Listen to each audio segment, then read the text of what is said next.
All right, we are over here with our guest today in our pet segment, talking with Dr. Jerome Williams, who's our regular guest, and he brings his specialist with him, Dr. Tamisha Hubbard, here this morning, along with Nino. Nino. Hey, Nino. How are you, Dr. Hubbard? I'm good. How are you? Good to see you. She looks fabulous. She just got back from Brazil. Yes. On vacation, so you are fabulous looking this morning. Thank you so All much. right, so this morning, Dr. Hubbard, we're going to take your questions. No, we're not. We're not going to take questions, are we? I'm sorry. I'm confused. Okay. But we're talking about yeast infections in a dog's ear, on their skin. Yes. Those type of things. Yes. Exactly. Go ahead, doctor.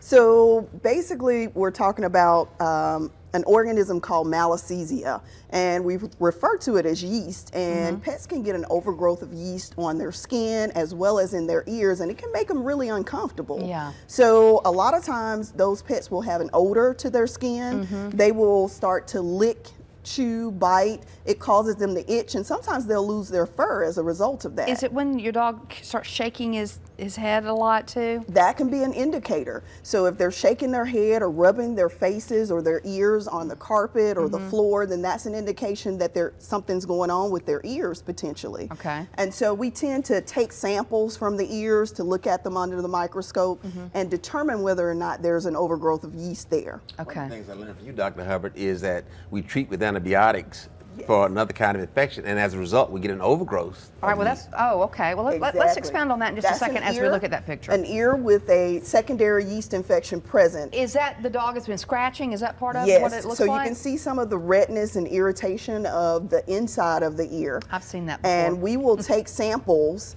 from the inside of the ear and we apply it to a slide, we stain it and look at it under the microscope to identify those yeast organisms.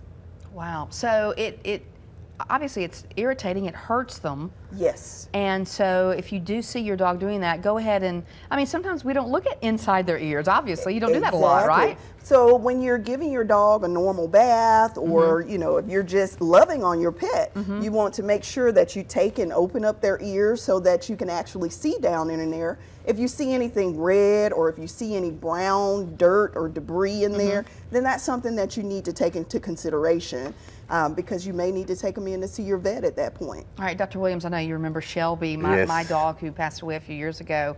She always had ear problems like that, and I'd bring her to you, and it just, some dogs are more chronic than others? Yes, Is that, and one of the things that happen too, once it's been there a long period of time, then you get that thickness like you saw there, chronicity occurs, and then you get that whole cycle set in where you got the antibiotics you're using to treat the infection, and then the yeast overgrows because of the